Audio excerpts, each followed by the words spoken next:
It started like any other weekend get-together, laughter drifting through the room, casual chatter blending with the mellow hum of music beneath dim lighting. Friends, co-workers, and acquaintances floated about in the warm glow of a fancy dinner hosted by one of my wife's colleagues. I was leaning on the bar, talking with a friend from Wyke, when my gaze wandered across the room and landed on Emily. She was stunning in a red silk dress that shimmered every time she moved. But it wasn't her beauty that caught me, it was her behavior. She stood far too close to a man I didn't recognize. Her fingers grazed his arm every time she laughed. The way her body leaned toward him, open, comfortable, familiar, made something inside me twist. His confidence was unmistakable, and hers seemed to mirror it. A dull ache stirred in my chest, a blend of anger, disappointment, and an emotion I'd known too many times before. The soft touches, the quiet laughter, the whispers that weren't really whispers, I'd seen them all. I told myself to stay composed, to breathe, to watch before reacting. But the longer I looked, the clearer it became. The woman standing there wasn't the same one who used to clutch my hand like it was her lifeline. When I finally walked over, she looked startled for a moment, then quickly replaced it with her polished charm. "Hey, babe," she said, her smile too practiced to be real. "This is Nick. He just joined our team." Nick reached out, his grin easy, confident. "Nice to meet you," he said, voice smooth as glass. I shook his hand firmly, deliberately. Emily let out a light giggle, resting her hand on his shoulder as if to cut the tension. "Relax," she teased. "We were just saying a little harmless flirting keeps things fun." Laughter rippled through the group, but not from me. I just looked at her. Really looked. The cocky lift of her chin, the spark in her eyes that fed off attention. Something inside me clicked. I smiled faintly and said, "You're right, Emily. Being single will probably be fun, too." The laughter stopped cold. Her smile froze. Color drained from her face. "Wait, what do you mean by single?" she asked, her voice shaky. I didn't answer. I didn't need to. I turned and walked away, leaving her standing in the center of the room, surrounded by people suddenly too uncomfortable to meet her eyes. As I headed for the door, I heard her voice behind me, thin and desperate.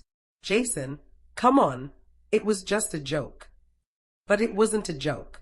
Not to me. It was the final fracture in something that had been crumbling for years.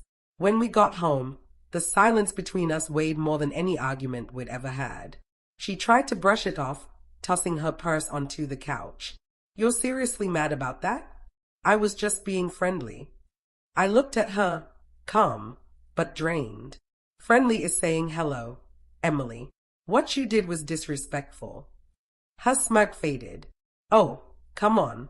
You're overreacting." I let out a short, tired laugh.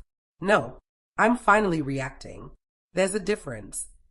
I walked to the bedroom and started packing a suitcase. She followed, panic replacing her arrogance. "You can't be serious. You're leaving over a harmless joke." I zipped the bag shut and met her eyes. "You said flirting was harmless fun. Then I guess being single will be harmless too." Her voice broke, tears spilling down her face. "Jason, please don't do this." But I was already gone, in every way that mattered. I'd spent years forgiving the late-night texts, the vague girls' nights, the endless attention she sought from other men. Every time, she'd shrug and say, "It's nothing. Don't be jealous." But jealousy was never the problem. The betrayal behind her excuses was. I walked past her, the click of the door behind me sounding like freedom. The next few days were filled with calls and long messages, apologies, promises to change, paragraphs of regret. I ignored them all. Every word sounded rehearsed, recycled from old mistakes. She didn't miss me, she missed knowing I'd always come back. The truth was, she stopped respecting me long before that night. That party just made pretending impossible. Weeks later, a mutual friend told me she'd become a ghost of herself. "She doesn't talk to anyone," he said. "Keeps asking if you're really gone for good." I told him the truth. I was. Because once you've seen the person you love laugh with someone else the way she used to laugh with you, something inside you breaks. It doesn't heal, it hardens. A month later, she showed up at my new place. Her eyes red, her face pale. "Jason, please," she whispered. "I was stupid. I took you for granted. I'll do anything to fix this." I listened quietly, arms folded. "You can't fix what you chose to destroy," I said. She reached for my hand, but I pulled it away. "You didn't lose me at that party, Emily. You lost me every time you laughed at my trust." I closed the door that night, for good.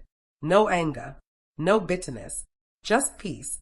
In the months that followed, I rebuilt my life, a new city, a quiet apartment, a job that didn't carry her shadow. Sometimes, I still think about that night, the way her laughter died when I said those words. Being single will be fun, too. That silence said everything. Now, when people ask what happened between us, I don't explain. I just smile and say, she thought flirting was harmless fun. I thought self-respect was, too.